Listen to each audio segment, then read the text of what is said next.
नमस्कार, मी Sarita Rathod. The news प्लसच्या बातमीपत्रात आपलं स्वागत. सुरुवातीला एक नजर ठळक घडामोडीवर. जागतिक योग दिना दिवशी पंतप्रधान नरेंद्र मोदी यांनी जम्मू काश्मीरात केली योग साधना. काश्मीर ते कन्याकुमारी पर्यंत सर्वत्र योग दिन उत्साहात साजरा. नाना पटोले यांचा निषेध व्यक्त करणाऱ्या भाजपाला सोलापूर जिल्हा काँग्रेस कमिटीचं चोख प्रत्युत्तर. नाना पटोले यांच्या प्रतिमेस करण्यात आला दुग्धाभिषेक. वटपौर्णिमेच्या सणात विधवा भगिनींनाही करण्यात आलं सहभागी. परंपरेच्या धाग्यामध्ये सामावून घेत सांगलीकर महिला भगिनींचा अनोखा उपक्रम. आणि आपल्याच मेहुण्याच्या गर्भवती पत्नीला संपवल्याचं होतं प्रकरण. संबंधित भाऊजीला ठोठावण्यात आली जन्मठेप. जागतिक योग दिन देशभरात सर्वत्र उत्साहात साजरा करण्यात आला. पंतप्रधान नरेंद्र मोदी यांनी जम्मू काश्मीरात केली योग साधना. संपूर्ण जग आता योगाकडे जागतिक हिताचा एक भक्कम घटक म्हणून पाहत आहे. अधिकाधिक पर्यटकांना आपल्याकडे आकर्षित करून देशातील जम्मू काश्मीरच्या अर्थव्यवस्थेमध्ये आमूलाग्र बदल घडवून आणण्याची ताकद या योगामध्ये आहे, असं प्रतिपादन पंतप्रधान नरेंद्र मोदी यांनी केलं. आंतरराष्ट्रीय योग दिनाच्या निमित्तानं दल सरोवराच्या काठावरील शेरे काश्मीरच्या परिसंवादामध्ये ते यावेळी बोलत होते. योग केवळ ज्ञानच नाही तर एक विज्ञान आहे. जेव्हा लोक योगाबद्दल बोलतात त्यांच्यापैकी बहुतेकांना वाटतं की हा आध्यात्मिक प्रवास आहे. तुम्ही जर या मार्गाने गेलात तर तुम्हाला बरेच फायदे या योगामुळे होतील, असंही नरेंद्र मोदी यावेळी म्हणाले. शुक्रवारी 10वा आंतरराष्ट्रीय योग दिन सर्वत्र उत्साहात साजरा करण्यात आला. संपूर्ण जगाला भारतानं दिलेली योगा ही एक देणगीच आहे आणि म्हणून केवळ भारतातच नव्हे तर आंतरराष्ट्रीय योग दिन अमेरिका, ब्रिटनसह अनेक देशामध्ये साजरा करण्यात आला. आंतरराष्ट्रीय योग दिनाच्या पूर्वसंध्येला न्यूयॉर्कमध्ये देखील हजारो योगप्रेमी आणि योगा अभ्यासकांनी जगविख्यात टाइम स्क्वेअर येथे एकत्रित येऊन योगासनं केली.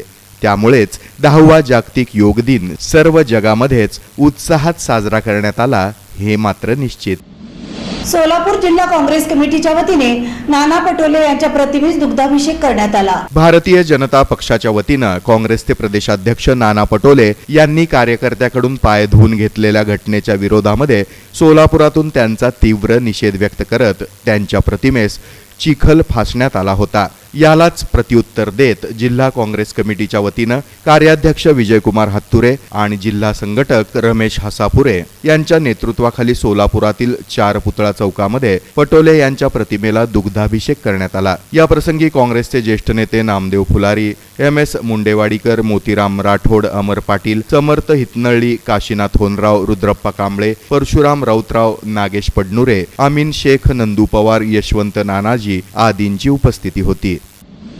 आजवर सुवासिनींसाठी असलेल्या वटपौर्णिमा या सणाच्या परंपरेत विधवा महिलांनाही सामावून घेत वटपूजनाचा अनोखा उपक्रम सांगलीत राबवण्यात आला. आजवर वटपौर्णिमेचं नातं हे केवळ सुवासिनींशी जोडल्याचं आपण ऐकत आलोय, परंतु परंपरेच्या या धाग्यामध्ये आता विधवा महिलांनाही गुंफत त्यांनाही वटपौर्णिमेच्या या सणामध्ये हळदी कुंकवाचा मान देण्याचा अनोखा उपक्रम सांगलीमध्ये राबवण्यात आला. सांगलीच्या सीताराम नगरमध्ये एका उद्यानामध्ये हा अनोखा कार्यक्रम पार पडला.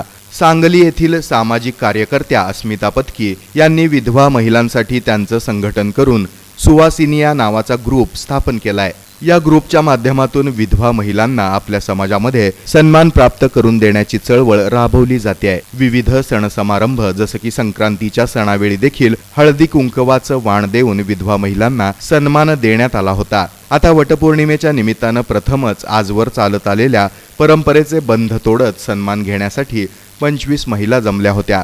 या अनोख्या उपक्रमानं विधवा महिला भारावून गेल्याचं चित्र यावेळी पाहायला मिळालं.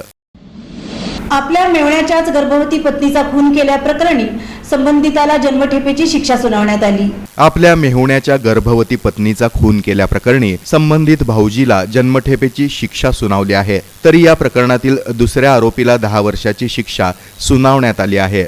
सदर प्रकरणातील तिसरा आरोपी हा फरार असून चौथ्याला निर्दोष सोडण्यात आलाय. महेंद्र सुभान भोसले वय 23 असं जन्मठेप झालेल्या या आरोपीचं नाव आहे.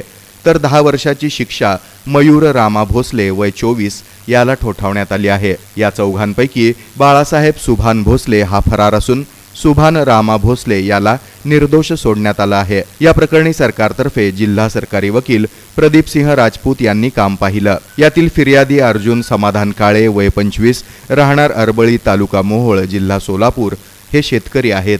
मयत शीतल अर्जुन काळे ही अर्जुनची पत्नी होती। मोठी बहीण माया हिला मोहोळ तालुक्यातील जामगाव येथे राहणाऱ्या आरोपींना त्याच्याबरोबर घटनेच्या 4 वर्षापूर्वी लग्न लावून दिलं होतं। लग्नानंतर महेंद्र भोसले याला एक मुलगी झाली, मात्र आपल्या बहिणीस आरोपी आणि त्याच्या घरातील नातेवाईक हे त्रास देत होते। घटनेच्या 1.5 वर्ष आधीच अर्जुनची बहीण आई वडिलांकडे राहण्यास आली होती। तेव्हापासून महेंद्र भोसले अर्जुन काळे याच्याकडे बहिणीला नांदालय म्हणून हट्ट करत होता, मात्र ती जात नव्हती। 20 एप्रिल 2020 रोजी रात्री 9 वाजता महेंद्र भोसले आणि बाळासाहेब भोसले हे माया कुठं आहे असं विचारत दम देऊ लागले। तेव्हा तिथे नाही तर ती बेगमपूर येथे आईवडिलांकडे राहते असं अर्जुन काळे यांनी सांगितल्यावर तू खोटं बोलत आहेस असं म्हणत अर्जुनवर त्यांनी चाकून वार केला। यावेळी अर्जुनची गरोदर पत्नी भांडण सोडवण्यासाठी मध्ये आली असता तिच्यावरही वार केला। तिच्या पोटात चाकू खुपसून तिचा खून केला। या प्रकरणी कामती पोलीस ठाण्यामध्ये गुन्हा दाखल करण्यात आला होता।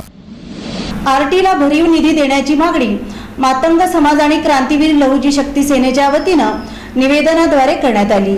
महाराष्ट्र राज्याच्या मागील अर्थसंकल्पीय अधिवेशनामध्ये आरटी अर्थातच डॉक्टर अण्णाभाऊ साठे संशोधन आणि प्रशिक्षण संस्थेच्या स्थापनेबाबत घोषणा करण्यात आली होती। अद्याप या संस्थेला मनुष्यबळ आणि आवश्यक निधी मिळालेला नाही, तरी आता येणाऱ्या आगामी अर्थसंकल्पीय अधिवेशनामध्ये आरटीला मूर्त स्वरूप देण्यासाठी निधीची तरतूद करण्यात यावी अशा मागणीचं निवेदन सकल मातंग समाज आणि क्रांतीवीर लहुजी शक्ती सेना महाराष्ट्र राज्य यांच्या वतीनं उपजिल्हाधिकारी सोलापूर यांच्याकडे देण्यात आलं। यावेळी प्रदेशाध्यक्ष सुरेश पाटोळे यांच्यासह शहर अध्यक्ष विजय अडसुळे, विश्वेश्वर गायकवाड, विकास दरीपटके, दीपक राजपूत, अनिल अडसुळे यांची प्रमुख उपस्थिती होती।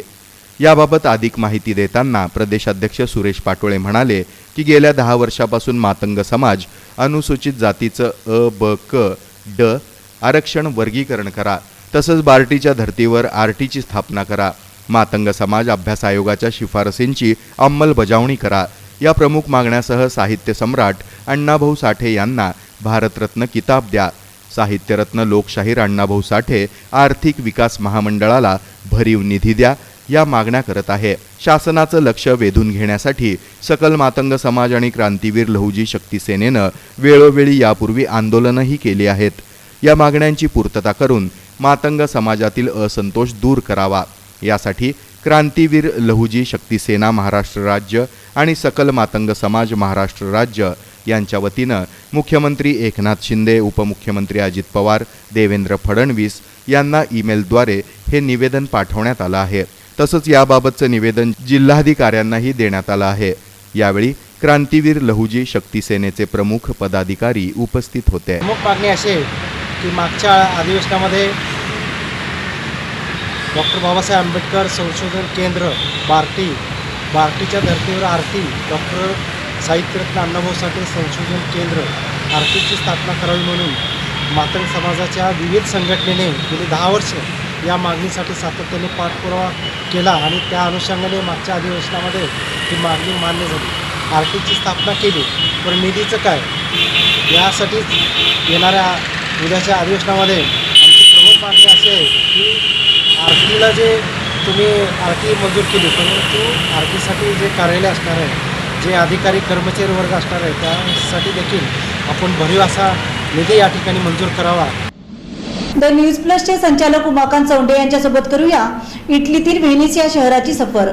पाहूया विदेशवारी सोलापुरीचा हा वृत्तांत। इटलीतील व्हेनिस शहर म्हटलं की भव्य इमारती, सुंदर नक्षीदार पुलांच्या बाजूनं फेरफटका मारताना अनेक सिने अभिनेते अभिनेत्री आपण पाहिलेत। अगदी इथं अनेक चित्रपटातली गाणीही चित्रित केली गेलीत, पण हा फेरफटका गाडीनं, घोडागाडीत अथवा मोटारीनं नव्हे तर बोटीतच मारावा लागतोय। हो, हे अगदी खरं आहे। 126 बेटांवर वसलेल्या या शहरामध्ये 150 कॅनॉल आहेत। तेव्हा करूया या अद्भुत व्हेनिस शहराची सफर द न्यूज प्लस चॅनलचे संचालक उमाकांत चौंडे यांच्यासोबत। पाहूया विदेशवारी सोलापुरीचा हा खास वृत्तांत।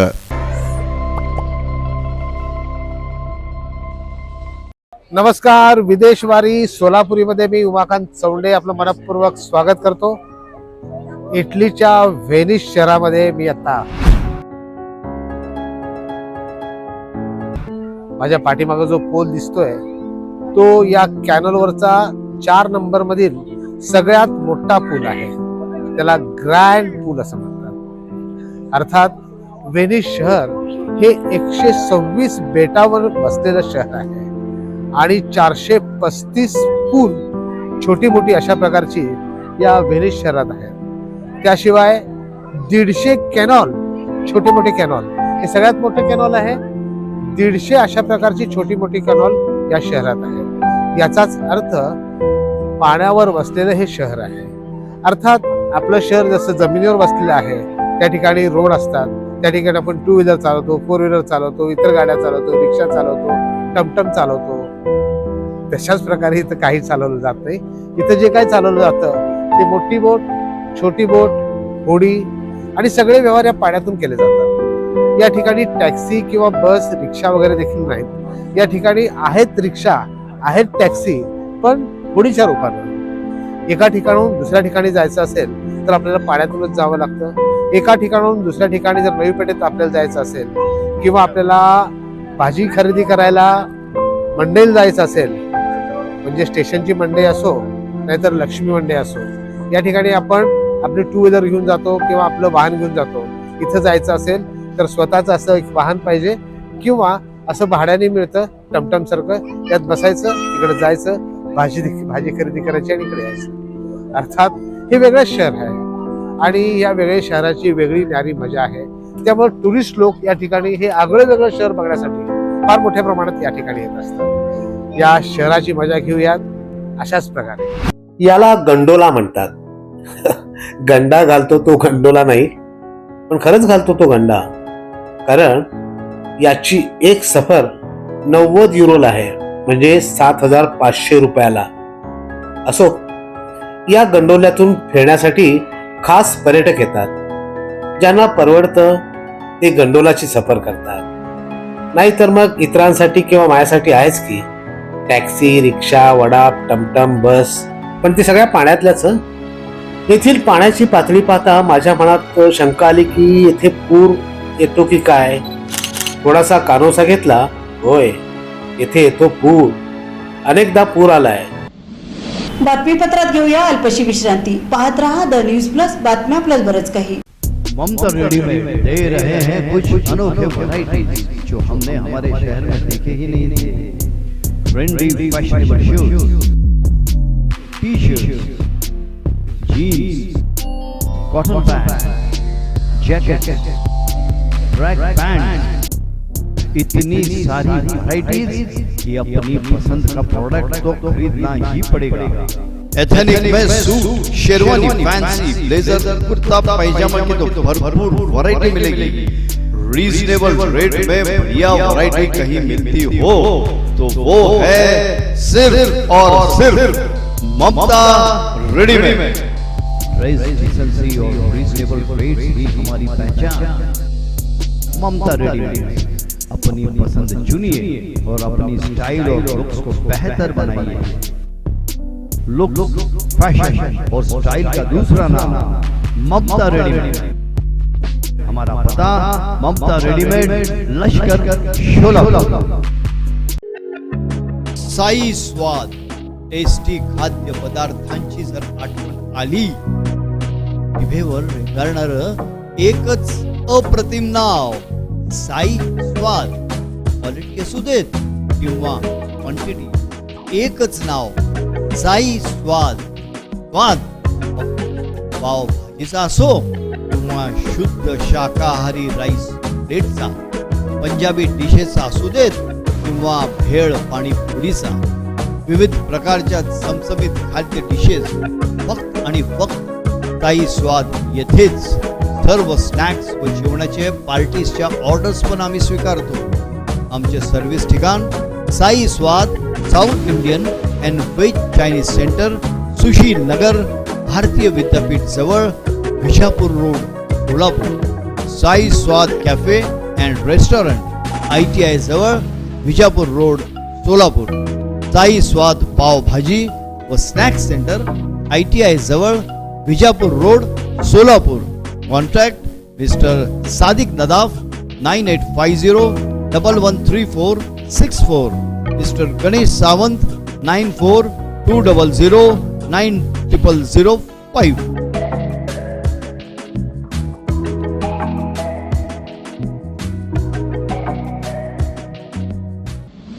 सत्तेच्या दबावाखाली चुकीचे दाखले देण्यात आलेत काय, असा सवाल करत पंकजा मुंडे यांनी केली चौकशीची मागणी. सत्तेच्या दबावाखाली चुकीचे दाखले दिले आहेत काय असा सवाल करत आता याची चौकशी करा अशी मागणी भाजपा नेत्या पंकजा मुंडे यांनी केली आहे. मुंबईमध्ये ओबीसी नेत्यांच्या शिष्टमंडळासोबत सरकारची बैठक पार पडली. या बैठकीच्या पार्श्वभूमीवर पंकजा मुंडे यांनी ट्विट करून राज्याच्या प्रमुखांनी ओबीसी आंदोलनामध्ये भेट देऊन बहुजनांना सन्मान द्यावा अशी देखील मागणी केली आहे. सह्याद्री अतिथीगृहामध्ये राज्यातील प्रमुख ओबीसी नेत्यांची बैठक सरकारनं बोलवली होती. वडीगोद्री येथे सुरू असलेल्या जनआंदोलनासंदर्भात ही बैठक होती. मुख्यमंत्री एकनाथ शिंदे, उपमुख्यमंत्री देवेंद्र फडणवीस, अजित पवार, पंकजा मुंडे यांच्यासह प्रमुख नेते मंडळी यावेळी उपस्थित होती. दरम्यान भाजपच्या राष्ट्रीय सचिवा पंकजा मुंडे यांनी एक ट्विट करून सत्तेचा गैरवापर करून किंवा दबावाखाली चुकीचं सर्टिफिकेट दिले गेले आहेत काय असा सवाल उपस्थित केला. तसंच असं असल्यास त्याची चौकशी करावी आणि ओबीसी आरक्षणाला धक्का कसा लागत नाही याबद्दलचं स्पष्टीकरण द्यावं अशी मागणी केली आहे. नेहरू युवा केंद्र सोलापूर आणि सारथी फाउंडेशन यांच्या वतीने योग दिन साजरा करण्यात आला. 10व्या आंतरराष्ट्रीय योग दिनाच्या निमित्तानं नेहरू युवा केंद्र सोलापूर आणि सारथी यूथ फाउंडेशन यांच्या वतीनं कामगार वसाहतीतील युवक युवतींसाठी योगाचं आयोजन करण्यात आलं होतं. योग करा निरोगी रहा हा संदेश सारथी यूथ फाउंडेशनच्या माध्यमातून देण्यात आला. आपल्या निरोगी आरोग्यासाठी नियमित योग करणं गरजेचं आहे. योग केल्यानं मानसिक सुख शांती मिळते. योग करण्याचा उद्देश म्हणजे आपल्या जीवनाचा विकास करणं आहे. योग निरोगी शरीर तसंच स्वस्थ मनासाठी अतिशय आवश्यक आहे. दररोज योग केल्यास शरीराला ऊर्जा तसंच मनाला शांती मिळते. शरीर आणि मन दोन्ही सशक्त आणि सक्षम करण्यासाठी योगासन हे रामबाण उपाय आहे. योग ही भारतीय संस्कृतीची देणगी आहे. योगाचं महत्त्व भारतानं संपूर्ण विश्वाला पटवून दिलं आहे. आपण आपल्या संस्कृतीला जपलं पाहिजे असं योग प्रशिक्षक तुषार अवताडे यांनी सांगितलं. या योग शिबिरामध्ये 30 युवक युवतींनी सहभाग घेतला होता. यावेळी सारथी यूथ फाउंडेशनचे सचिव रामचंद्र वाघमारे, कोर कमिटी सदस्य प्रसाद अतनूरकर, हनुमंत सलगर उपस्थित होते. हा कार्यक्रम यशस्वी करण्यासाठी सारथी यूथ फाउंडेशनचे स्वयंसेवक स्नेहा तुरेराव, कांचन सुरवसे, लक्ष्मी शिगरकंटी, ममता बंडा, अजय इंगळे, कुमार लिगाडे, राहुल षडगुंडे, अभिषेक नराल यांनी प्रयत्न केले. या कार्यक्रमाचं सूत्रसंचालन भाग्यश्री शिगरकंटी यांनी केलं तर आभार स्नेहा येरगुंटला यांनी मानले. शेवटी पुन्हा एक नजर ठळक घडामोडीवर. जागतिक योग दिना दिवशी पंतप्रधान नरेंद्र मोदी यांनी जम्मू काश्मीरात केली योग साधना. काश्मीर ते कन्याकुमारी पर्यंत सर्वत्र योग दिन उत्साहात साजरा. नाना पटोले यांचा निषेध व्यक्त करणाऱ्या भाजपाला सोलापूर जिल्हा काँग्रेस कमिटीचं चोख प्रत्युत्तर. नाना पटोले यांच्या प्रतिमेस करण्यात आला दुग्धाभिषेक. वटपौर्णिमेच्या सणात विधवा भगिनींनाही करण्यात आलं सहभागी. परंपरेच्या धाग्यामध्ये सामावून घेत सांगलीकर महिला भगिनींचा अनोखा उपक्रम. आणि आपल्याच मेहुण्याच्या गर्भवती पत्नीला संपवल्याचं होतं प्रकरण. संबंधित भाऊजीला ठोठावण्यात आली जन्मठेप. त्याबरोबरच हे बातमीपत्र संपलं. तेव्हा पुन्हा भेटूया पुढील बातमीपत्रात. नमस्कार.